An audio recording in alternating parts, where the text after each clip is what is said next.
Gerbiamas ministrė,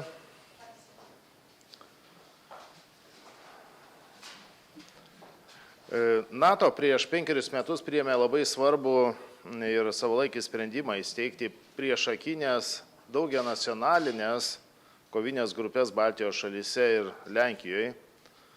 Rusijos tuo metu jau pradėto karo prieš Ukrainą akivaizdoje, tai buvo svarbus sprendimas, demonstruojantis NATO solidarumą, vienybę ir siunčiantis aiškų signalą potencialiam agresoriui.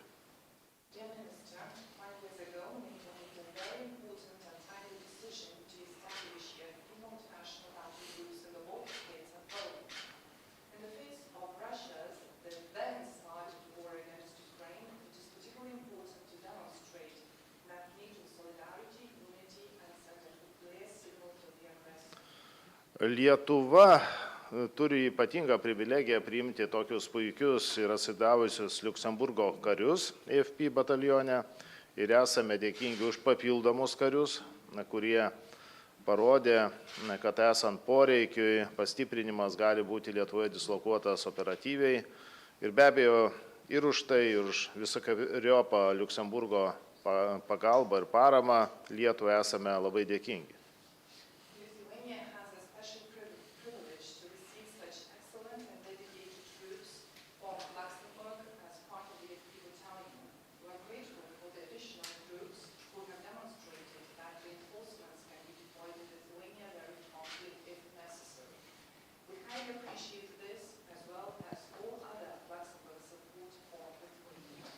Lietuva iš savo pusės yra pasirengusi užtikrinti visas reikiamas Liuksemburgo ir kitų sąjungininkų buvimo Lietuvoje sąlygas, teikti priimančios šalies paramą, vystant ir plečiant infrastruktūrą, karinius poligonus.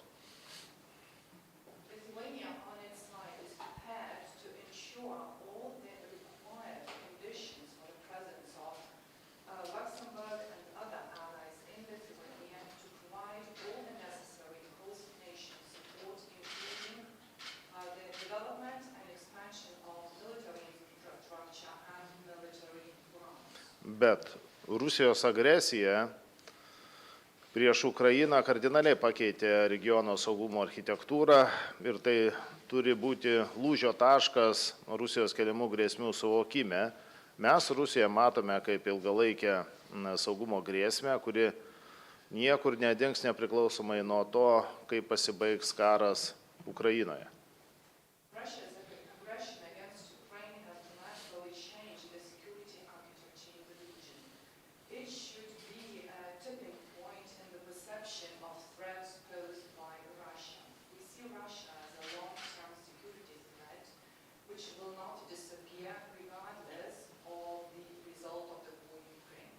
Todėl vien nacionalinių pastangų užtikrinant regiono saugumą nepakanka.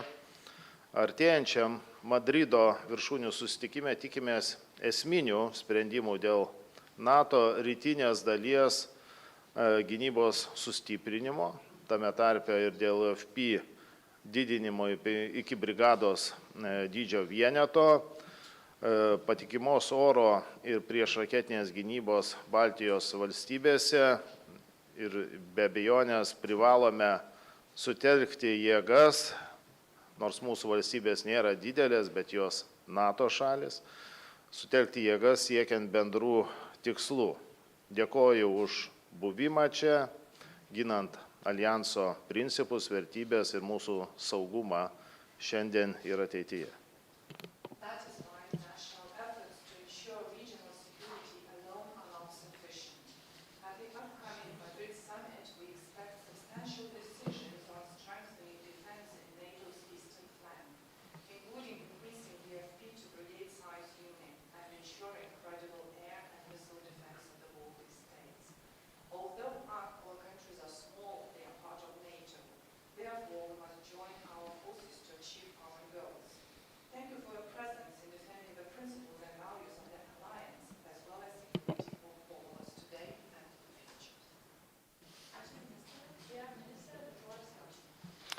Thank you very much, dear colleague, dear Vida.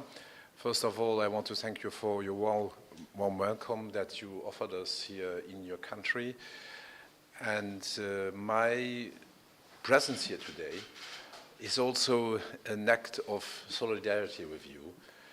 I had the chance to visit our soldiers yesterday in the camp, and like I said to you in the meeting that we had just a few minutes ago, our presence here, our soldiers here, they are doing their duty because they defend not only your borders, but also our borders, because you are really the border of the European Union, and that must be the red line for all aggressors that are on the other side of this border. So we never doubted about that it should be necessary to send our soldiers here and even reinforce our presence here from the moment on when NATO decided to really reinforce the battle group that is presented in your country to help you secure your country and especially the borders of the European Union.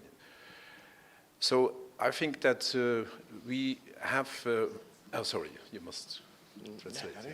That's okay, that's okay.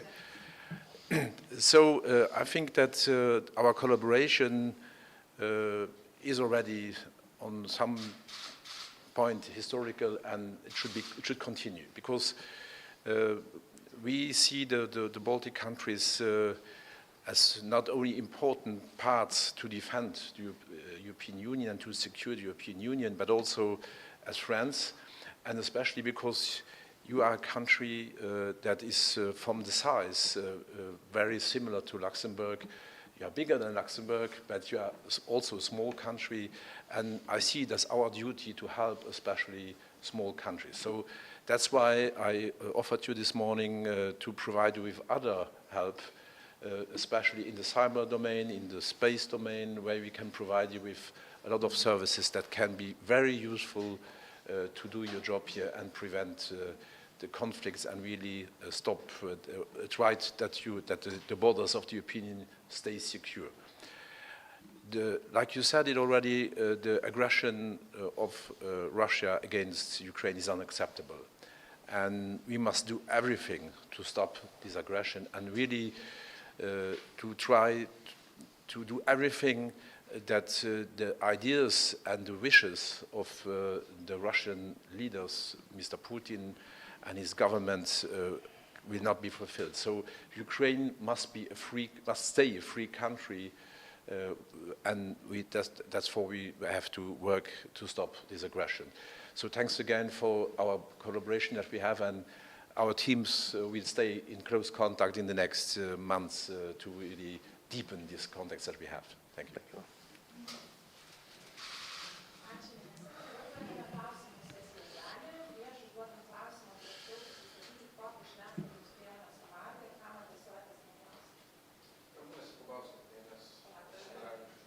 Palaukit, dar čia yra. Now it is time for questions and answers. Before asking the question, please introduce yourselves, what media you represent, and whom you address the question to. Išversiu iš jo. Tai aš ministrui Lietuvos ministrui klausimą dėl Baltarusijos. Baltarusija pradėjo neskelbtas karinės pratybas. Ar jos kelia kažkokią grėsmę Lietuvai? The question to the Lithuanian minister, the question is, Belarus has started undeclared, unannounced military training in Belarus. Does it pose any threat? Na, aš turiu pasakyti, kad šiandien ir mes pradėjom pratybas, ko gero ne mažesnės, dalyvauja 3000 karių, tačiau iki tam tikro dydžio pratybos gali būti neskelbiamos. Nuo tam tikro dydžio karių skaičiaus jos yra deklaruojamos, kviečiami artimiausių šalių atstovai. Tai šiuo atveju aš dabar nepasakysiu, kokio tos pratybos dydžio, tačiau tiesioginės grėsmės Lietuvai jos nekelia. I should start by saying that we also started military training, military exercises today, which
Okay.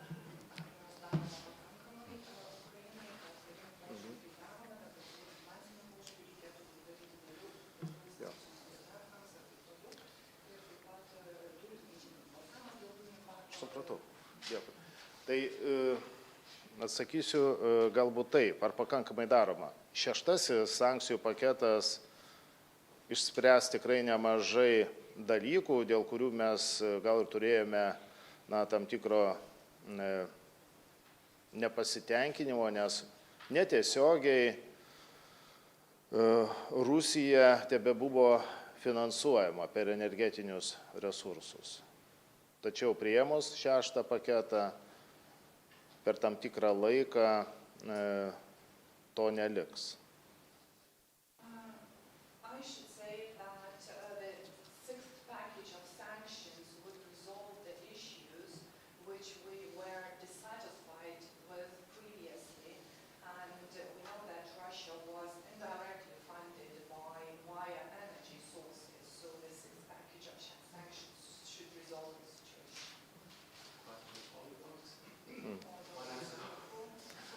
Aš nežinau, ar oligarchams Liuksemburgas buvo patraukli valstybė, pavyzdžiui, įsigyti nekilnojamą turtą,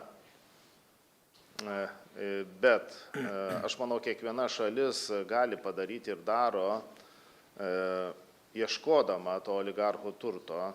Ta daro Didžioji Britanija, tą darė Prancūzija, Italija ir Lietuvoje mes tą darome. I don't know whether Luxembourg is an attractive country for oligarchs, and I don't know whether it's attractive for buying real estate there, but I believe that every country can do a lot, and the UK, France, Italy, and Lithuania has already done a lot in tracking the property owned by oligarchs.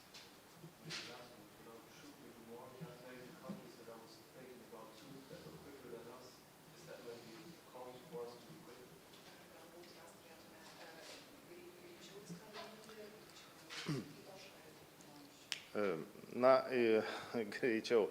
Norisi visko greičiau, tačiau kiekviena šalis turėjo savo ir tebeturi savo įstatymus, savo nuostatas. Na, pavyzdžiui, kai kurios šalis Rusijos oligarkams laisvai suteikdavo ne tik vizas, bet ir pasus gyventi tose šalise nuolat. Tai aš manau, kad bent jau tas nuostatas dalis valstybių, tame tarpe ir Latvija, mūsų kaimynė, peržiūrėjo. Certainly, we would like everything to be much faster, but different countries have different laws and different provisions embedded in these laws. As you may know, some countries even provided Russian oligarchs not only with visas but passports for permanent residence. And now some countries, including our neighbor Latvia, have been reviewing these provisions. If you allow me, I can maybe add something on this. I think it's very important that we have a common European approach in regarding the sanctions on everything what we are doing. And I must say that if you look at the decisions that have been taken about the 6th package of sanctions now, I think it's a good package of sanctions, but I'm not so happy about, for example, that there had been made exceptions for 1 or 2 countries, for example, for Hungary. So that Putin only fears the common approach and having really a very strong common approach, and that's we must always keep in our mind. Not one country in Europe will be strong enough to really apply the sanctions and apply measures against the regime of Putin.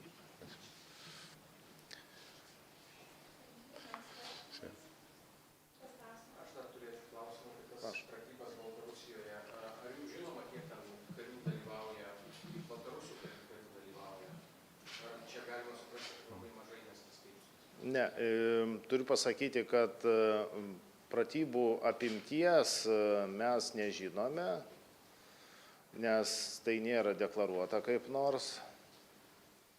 Tačiau, kaip minėjau, pačios pratybos tiesioginės grėsmės nekelia. Tiesiog noriu paaiškinti, kad suprastumėt. Tiesioginė, prašau. The question was about the number of troops involved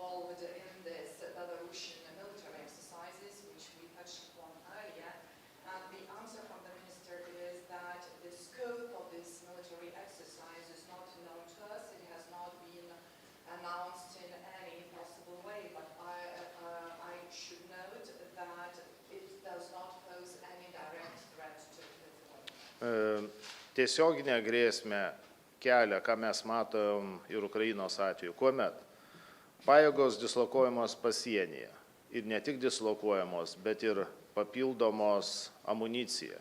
Ir ne tik amunicija, bet ir pritraukiami logistiniai daliniai. Ir ne tik logistiniai daliniai, bet ir kūro bazės steigiamas. Ir taip toliau, tai yra didžiulė veiksmų seka, iš kurios galima suprasti, kad ruošiamasi tiesioginiai agresijai. Ir tai nėra pratybos. Tai išversti.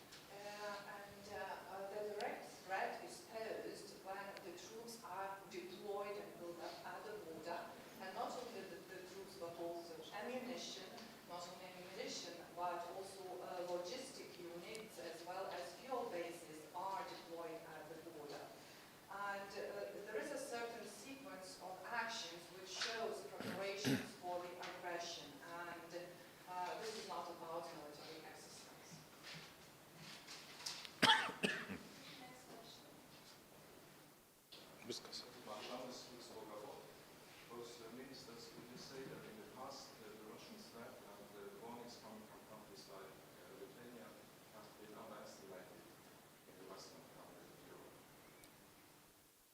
Clearly, yes, especially the Western countries of Europe and also my country. I think today that we must say that we were too naive about what represents the power in Russia, and we always saw the danger, that's clear, but we were a little bit naive about how to go against this danger. And there, countries like Lithuania and the Baltic countries in general, with the borders and the history that they have with Russia, they had other experience that we had. And so I think that we can only learn from you from this point of view. Aš supratau. Aš tik tai galbūt papildydamas pasakysiu, kad nepaisant kokio dydžio mūsų šalis yra, mes kaip NATO šalis dalyvaujam priimant sprendimus ir kai tai liečia mūsų saugumą, mes savo susitikimo metu nemažai kalbėjome apie būsimą Madrido susitikimą ir lūkesčius, kaip turėtų būti sustiprintas saugumas atsižvelgiant į dabartinę situaciją.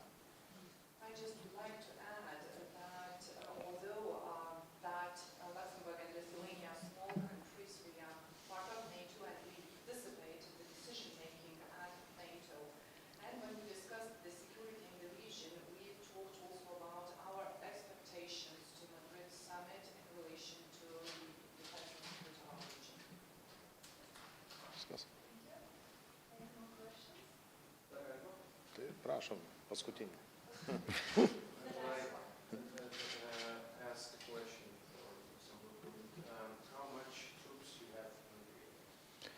In your country? At the moment, we have in Lithuania 6 soldiers, a transport unit and logistic unit, and also we have also material trucks that we provided to the troops. And we can go up because we adopted a regulation to send the soldiers here. We can go to 10, and then we must see, that depends also what we decided inside of NATO at the Madrid summit even more. But you must see we have an army, our army is around 1,000 soldiers. So if you see what the contribution that we are doing in boots on the grounds, it's already a lot for us.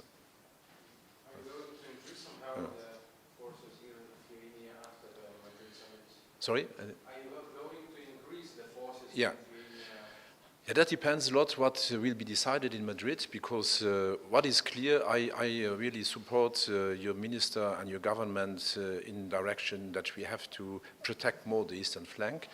But it's not only Lithuania, it's also the other 2 countries that belongs to the Baltic region, and that we must see how we will organize it at the end of the day.